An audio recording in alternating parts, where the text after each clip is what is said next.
Hello, and welcome to the first in a three-part series of lectures on early medieval literature, the historical context of Beowulf.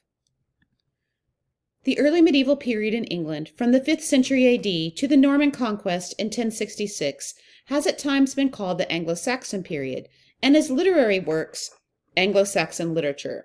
This term, Anglo-Saxon, however, has historically been misapplied and misused in the ensuing centuries between the migration of the Angles, Saxons, and Jutes, Germanic tribes, until this very day. Most people walking around in pre-Norman England would have called themselves English or Angleson and not Anglo-Saxons. In the past 2 centuries, the term Anglo-Saxon has been co-opted by groups wishing either to depict a British identity seemingly free from outside influence or to justify white supremacist ideology.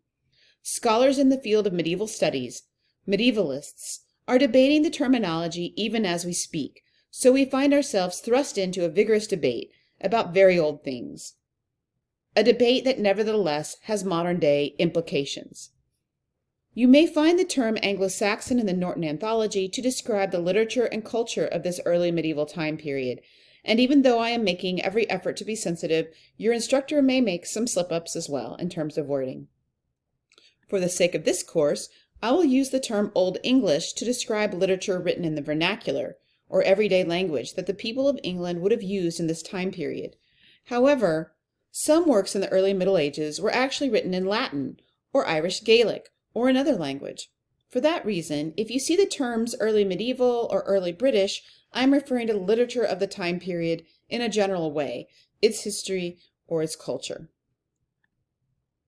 The first literary work on our syllabus this semester is Beowulf, an anonymous epic poem in Old English that tells the story of a hero's, Beowulf's, exploits fighting monsters for his relative Hrothgar, who lived on an island off the coast of modern-day Denmark. They also tell of his ruling Geatland, which is now in southern Sweden, during the 6th century AD, or the 500s. But why is the hero of one of the earliest works of English literature some guy from Scandinavia? Why is the story about dragons, monsters, and kings? And why is Beowulf the character so obnoxious in some ways? To understand Beowulf's themes and plots, we need to first back up and discuss the early history of England and its culture, as well as some conventions of epic poetry in general. Beowulf, as mentioned just a moment ago, is from Scandinavia, the area which now comprises modern-day Finland, Norway, Sweden, and Denmark. People from these areas, plus northern Germany, migrated, whether peacefully or by force is a matter of scholarly debate, to England beginning in the early 5th century AD. But whom did they invade, and what was going on in England at the time that made it ripe for invasion? In part 1 of this lecture, we'll discuss the historical and linguistic context of Beowulf. In part 2, we'll look at the generic features of epic literature, of which Beowulf is an example. And finally, in part 3, we'll get into specific literary techniques and themes employed by the Beowulf poet, and what to look for as you read. Prehistoric Britain was inhabited by Celtic people who were related, genetically speaking, to other Celtic tribes in Europe. The Romans called some of these people Gauls, Gauls. Their culture was divided into small tribes with loose organization, so they were relatively easy for the organized Roman army to conquer. By AD 43, the Roman army had fought and won its way to the island of Great Britain, which they called Britannia, and in the centuries that followed, they continued their way north. They established towns and brought in Roman architecture and city planning. You can still see the ruins of some of their buildings today at places like Bath, Vindolanda, or here in Cirencester, England, which is in the Cotswolds. Here you see the ruins of a Roman house. You see those pillars that's forming kind of an ancient pier and beam foundation. And some of these houses would have had heated floors. So you see how there's space there between where the wood floor slats would be laid down and where fire or some other warming device could be placed. The most famous Roman structure still standing today is Hadrian's Wall, a wall built to help fence the Romanized part of Britain from the wild Pictish tribes inhabiting what is now northern England and Scotland. However, the Romans did push farther north to build a second wall, the Antonine Wall, in what is now the central belt of Scotland. I'm going to play a short video for you right now so that you just get an idea of the landscape and the kind of bulk of what this Hadrian's Wall would have looked like. So this is called Walltown Crags. You can see the crags back there. I'm going to do a slow panoramic. This is pretty incredible. It's a rainy, cool day here. July 19th, 2019. Hadrian's Wall. Walltown Crags.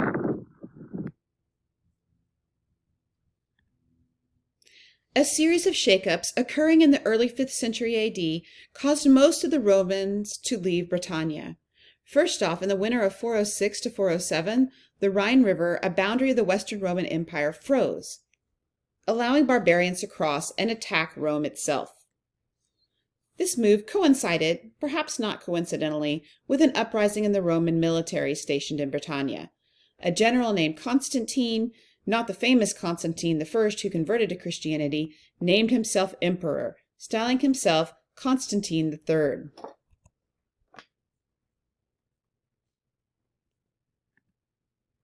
He took most of the Roman troops out of Britannia to try to seize power in the Western Roman Empire. Side note, the Roman Empire had split between the Western, based in Rome, and Eastern, based in Constantinople, or modern-day Istanbul, in AD 284, under Emperor Diocletian. A few Roman troops were left behind in Britannia, but invaders took advantage of the collapse in central government that ensued. Some of these invaders had been attacking Britannia for a long time. For instance, the Irish raided from the west and the Picts from the north. However, there were some new problems for the Romano-British peoples who remained after the Roman army pulled out: Germanic tribes from the east. These new Germanic migrants may have been recruited in some way from folks already living in Britannia. It was common under the Roman Empire for the army to be made up of soldiers from Roman colonies, and many of the soldiers stationed in Britannia were from northern Gaul. These leftover soldiers may have alerted their kinfolk in Germanic areas to the situation in Britannia and urged them to take advantage of the post-Roman power vacuum to move to greener pastures. According to tradition, the Romano-Britons hired Saxon mercenaries to help them hold back the Irish and Pictish raiders, and these mercenaries eventually turned on their employers. This is where King Arthur fits in time-wise, by the way, as the leader of a last stand against the Germanic invaders, but we'll talk about him in a subsequent lecture. Regardless of how or why they came, these Germanic peoples migrated in a series of waves during the 5th and 6th centuries. By the time St. Augustine arrived on the island in 597 as a missionary sent by Pope Gregory, the Germanic tribes, the Angles, Saxons, and Jutes mainly, had widely settled the southern and eastern parts of Britain. You can see in this map how they pushed the Celtic Britons to the edges of the island, to northern and western Scotland, Wales, and Cornwall, called West Wales on this map. Although we call them Germanic invaders, as I said before, these new migrants to Britannia were from parts of modern-day Netherlands, Denmark, and northern Germany. Eventually, these tribes settled into 7 kingdoms, a heptarchy, which in turn got invaded by the Danes, or Vikings, a few hundred years later. These Danes would have shared a common ancestry and historical culture with the English, but in the 500 or so years between the earlier migration and the later one, the cultures grew apart. The effects of the Roman pullout and Germanic ingress were more than just political. The economy, which had been based on coin money, collapsed. In fact, you can find ancient coins from Roman Britain with holes punched in them, indicating that, when the coins lost their value for trade, people began wearing them as necklaces. The Germanic tribes were nomadic and had little use for towns when they first came over, so town life disintegrated. Public buildings like bathhouses and Roman forts were abandoned, as well as the villas built in the Roman style. Christianity, which came to Britannia with the Roman Empire, was pushed to the fringes of the island, to the Celtic borderlands. With the loss of Christianity, literacy also disappeared from most of Britain. For example, a main center of Western Christianity during the early medieval era was a tiny island of Iona, where this cross picture was taken, off the west coast of Scotland. This is where St. Columba, coming over from Ireland, founded an abbey in 563. There are some gorgeous illuminated Gospels from this time period in what is known as the carpet page style, as you see in this image from the Lindisfarne Gospels and from the Book of Kells. And that gold there is actual gold plate illuminating. So these were very beautiful and very expensive books.